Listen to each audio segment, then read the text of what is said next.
These mostly blue rental skates are every passionate ice skater's worst nightmare, but how bad or good are they really? And what can you do if you really have to skate with them? You might be surprised about this ice skate and also thankful for the tips I will share with you right after the intro.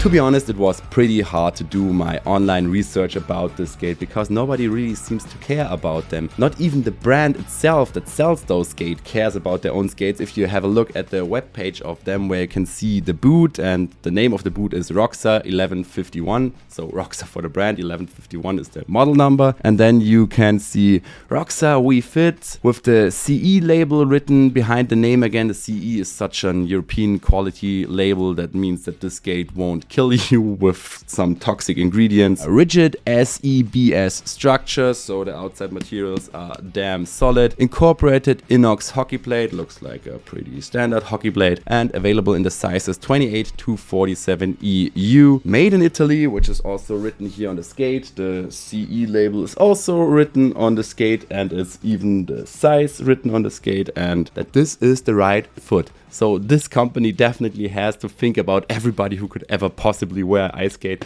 This is the right one. I think you can see that this is the right one, but just for safety, the right is also printed on it. And available colors, minimum 1000 pairs per color. So this brand always has 1000 pairs per color in stock, in the colors blue, gray, green, yellow, orange. They are selling pretty high numbers, and I don't know why, because the web page itself, it looks professional, it looks clean, but maybe a little bit too clean. It looks like nobody really cares about those skates.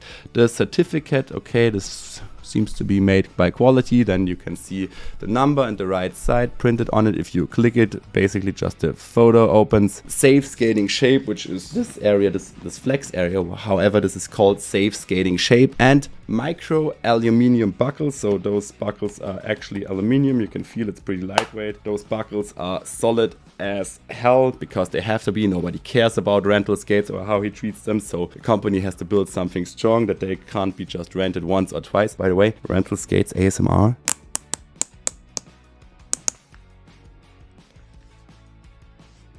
Then they're talking about a sanitized and washable inside material. If I have a look at this, as you can see, you can nearly completely remove the inside boot. I don't want to fully remove it because it's still connected with this knob, and this skate is nearly brand new, and I just rented it from the skate rental of the ice rink of Polarion. Thanks again, Moni, for providing me this skate. So this video technically is sponsored by the ice rink Polarion, one of the best ice rinks I've ever been to my life, if not my most favorite ice rink ever. The ice rink where I do my Freestyle Gala Polarion event. If you ever want to go to an ice rink where you can feel the true heartbeat of ice skating, ice rink Polarion, highly recommended. Thanks again for providing this skate, so I don't want to destroy it, but as you can see, a fully removable inside boot. There's no ankle padding, there's no shape, there's nothing. This is not too solid, but it feels very soft, feels very comfortable. The sole plate down here on the inside is also, this is not this soft brushed microfiber material, but it's just a flat, like synthetic leather material. Here you have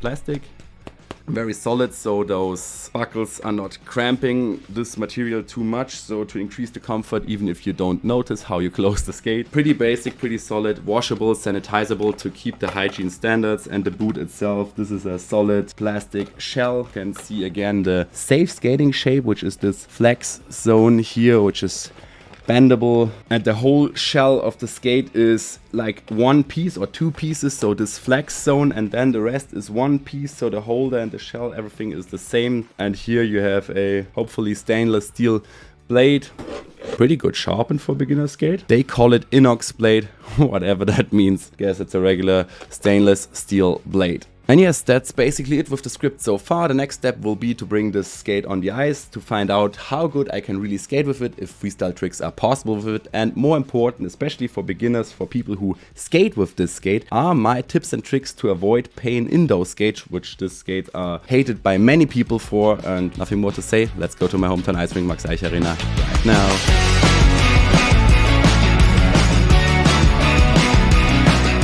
Let's start with some basic knowledge about rental skates. At first, number one, this is not a girl skate and this is not a boy skate. This is a skate made for figure skating and this is a skate made for hockey skating. Not for boys, not for girls, just for those different kinds of sports. Number two, if you are between two sizes, choose the smaller one. I, for example, am between 45 and 46 in a rental skate. 46 is way too big and the 45 fits pretty good. But, and that's number three on the list, if you are not sure if this skate is really your size or if you should go for a smaller one or a bigger one, then take your time and ask for the other size to be absolutely sure that you got the skate with the best fit. Trust me, on the ice the difference is way bigger than those 2 or 3 minutes are worth it. Number four, wear long socks. So even if you have the skates in the correct size for you, I'll slip into one to show it to you. So even if the size is good, as you can see here, now the weakest or the most painful point of the skate is this area where those layers of plastic are coming together. So now I'm closing the skate, fit is good, I have a wide foot, so I expect it to give me some pressure in this area because this plastic shell is very solid, but the place where the skate is going to rub, even if the fit is correct, is this area. And if you don't have a sock here, if you wear sneaker socks that end up here, you will feel this rubbing after a few minutes. Some people then think they are clever and put their pants inside the skate to avoid this rubbing. And this will make it even worse because the pressure in this area gets increased by the pants while the fit is still the same. Tip number 5 is close them tight enough. There are actually 2 ways to make it wrong. Making them too tight, so going as far as you can in here and then using a full force because this will block your blood circulation. I can feel the pain immediately. Or in this area where you just feel the pressure on the side. But also if you are going too loose like this will make the skate, just fit worse. You will fail and fall easier and you will increase the rubbing of the skate at some bad areas. So take your time not just to choose the perfect size, but also to close them properly. This feels pretty good. Feels as good as such a skate can feel. I got the correct size, I got long socks, they're closed properly. Let's find out what's going to happen with this skate on the ice.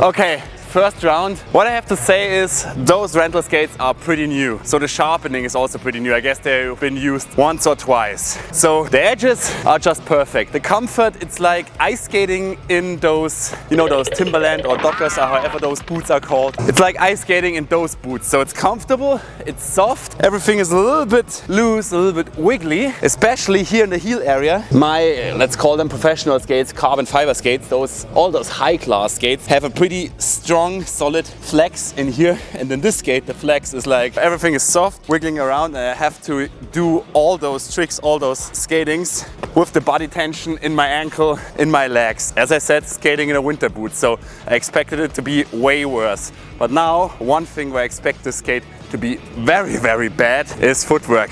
I have no idea how this is turning out.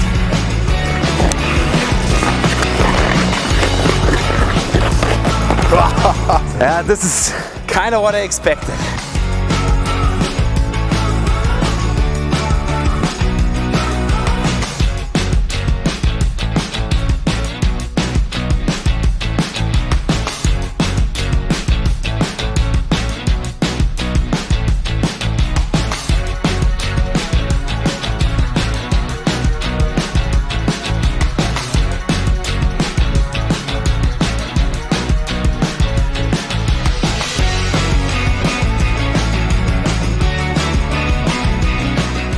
Footwork, as you saw, I crashed nearly immediately. This is where I definitely missed the precision, just the overall support of a hockey skate. This is where you totally notice it. It's possible, but you definitely have to do some of your footwork tricks in different ways, especially those tip and toe motions, because where you normally have a blade at the tip, here you are on the plastic and it's slipping. And also those blades, a T-blade skate, for example, or my T-blade skates or hockey skates, the blade is like a banana, so pretty round, so it's very easy to spin. But here those skates are made for stability, to give amateurs stability. So this edge is pretty long, has a pretty long ice contact, and rotating or motions like this, you really have to give the skate kind of a drifting motion, and you really have to force the skate into a turn because the blade is not doing it itself. Now let's give those skates some power. I guess this will be easier, this will be better, because the support in this way with those blades is good, but I'm not sure if the shell of the boot itself can hold this power. Let's find out it at line breaks.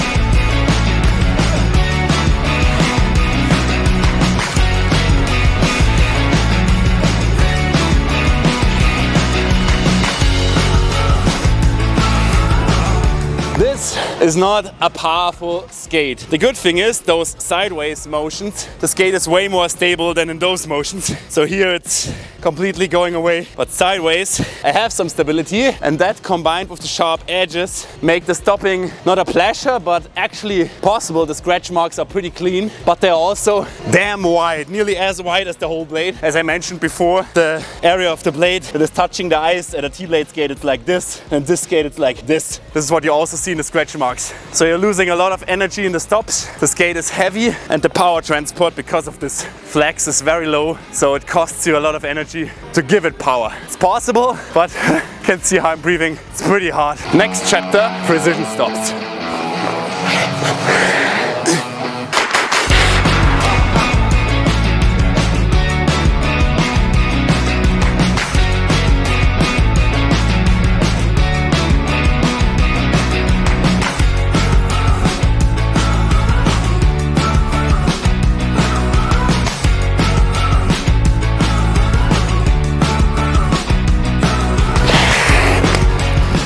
Yeah, the sideways stop obviously worked perfectly. Everything where I go sideways, the stability is pretty good, but everything where I have to go into this kind of weird flex, or where I have to go on the tip and toes, skate is just slipping like crazy. So as in everything I tried with those skates so far, it kind of works, but it requires way more tension in my body than with regular skates. And I guess now it will be the same with ground touches. The thing with ground touches is I have no idea if this is actually fun with the good edges and the sideways stability, or if this weird flex is killing me.